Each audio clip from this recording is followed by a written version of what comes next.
Break બાદ ફરી એકવાર એક મહત્વના સમાચાર જે આવી રહ્યા છે અમદાવાદના દાણી લીમડાથી તેના ઉપર નજર કરીએ। દાણી લીમડાના કાઉન્સિલર શહેજાદ ખાન પઠાણ ઓવૈસીને મળવા પહોંચ્યા છે, જેને લઈને અનેક તર્ક વિતર્ક સર્જાયા છે। હાલ ખુદ દાણી લીમડાના કાઉન્સિલર શહેજાદ ખાન પઠાણ આપણી સાથે જોડાયા છે। શહેજાદભાઈ, આપનું સ્વાગત છે ન્યૂઝ 18 ગુજરાતીમાં।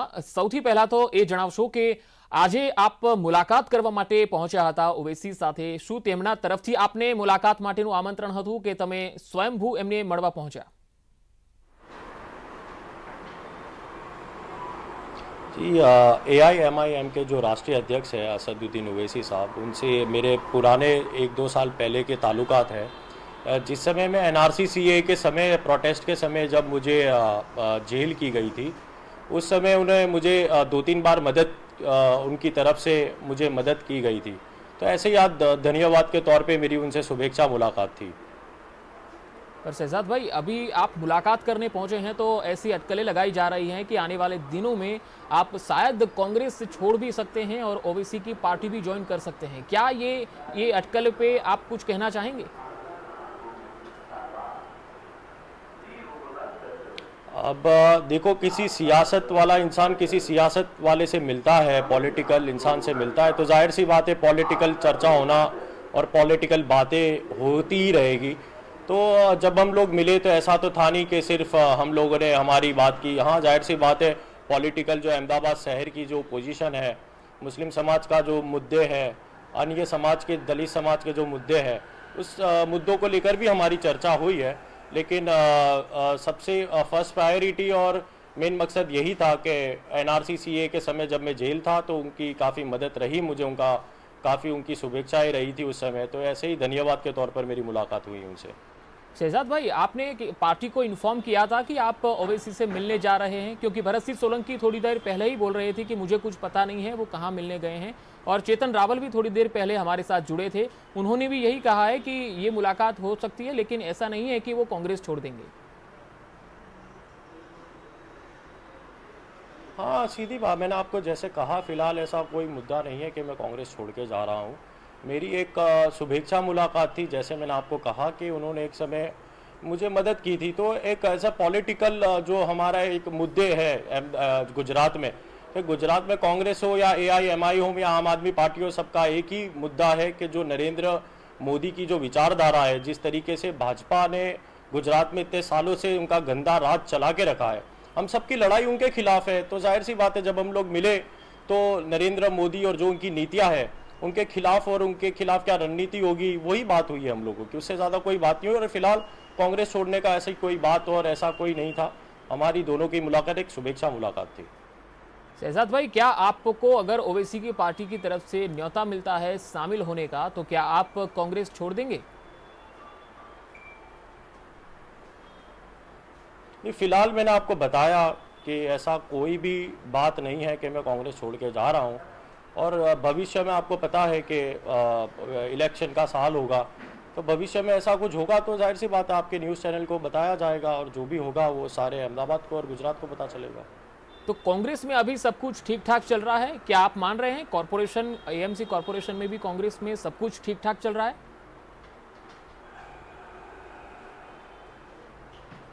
ठीक ठाक की तो आपको पता है जिस तरीके से परिस्थिति है अभी कांग्रेस पार्टी की। हाँ, कुछ कम्युनिकेशंस गैप है दिल्ली और हम लोगों के बीच में, लेकिन कहीं ना कहीं सॉर्ट आउट हो जाएंगे वो। ऐसी फिलहाल ऐसी कोई बात है नहीं कि मैं कांग्रेस से नाराज़ हुई और कांग्रेस छोड़ के जा रहा हूँ।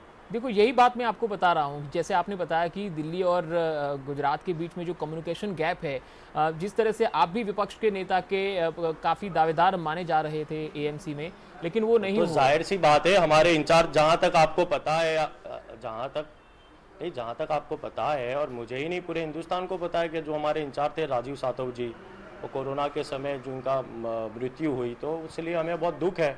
तो जाहिर सी बात है मैं उस तरीके से गंदा राजकारण नहीं करना चाहता कि जो हमारे इंचार्ज थे वो अभी हमारे बीच में नहीं रहे, उसका दुख भी है हमें। तो ऐसी कोई पॉलिटिकल बात नहीं है उसको लेकर। जी शहजाद भाई, आप हमारे साथ जुड़ने के लिए बहुत बहुत शुक्रिया।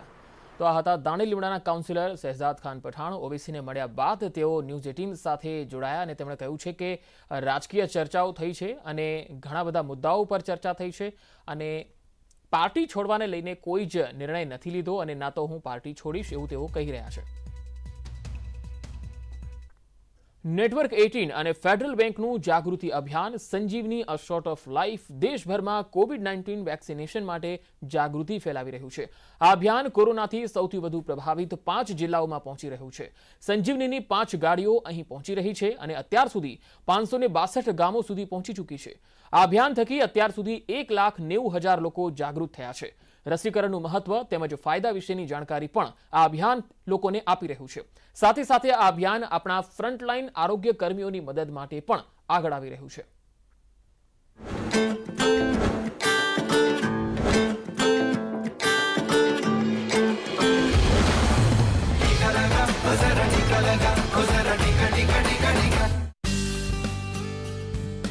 सुरक्षा उपकरणों की मदद से कोविड-19 के इस जानलेवा वायरस से बचा जा सकता है और फेडरल बैंक की यही कोशिश है कि आंध्र प्रदेश के गुंटूर जिले के फ्रंटलाइन स्वास्थ्य कर्मियों को कोविड-19 से सुरक्षा दी जाए.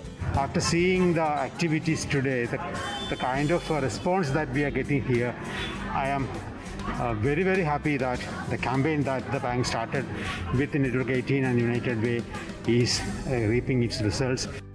नेटवर्क 18 और फेडरल बैंक की मुहिम संजीवनी और शॉर्ट ऑफ लाइफ देश में कोविड-19 से सबसे ज्यादा प्रभावित हुए 5 जिलों में जागरूकता बढ़ा रही है और लोगों को टीकाकरण के लिए प्रोत्साहित किया जा रहा है. The rural areas, most of the public are unaware actually precautionary measures.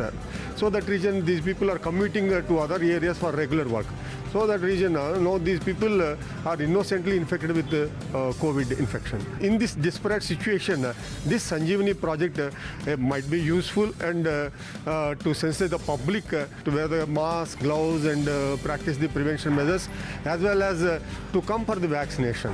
Network 18 federal bank చాలా విలేజెస్లో దాదాపుగా 5 డిస్ట్రిక్ట్స్ 1000 విలేజెస్ సర్వీస్ సంజీవిని చాలా థ్యాంక్స్ అండి. संजीवनी की गाड़ी अमृतसर, इंदौर, नासिक, गुंटूर और दक्षिण कन्नड़ के जिले में कुल 562 गांवों तक पहुंची.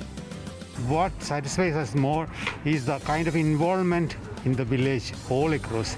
Everybody in the village, especially the ASHA workers, the health workers, the doctors, all of them are wholeheartedly supporting our initiative, fully understanding what the initiative is standing for.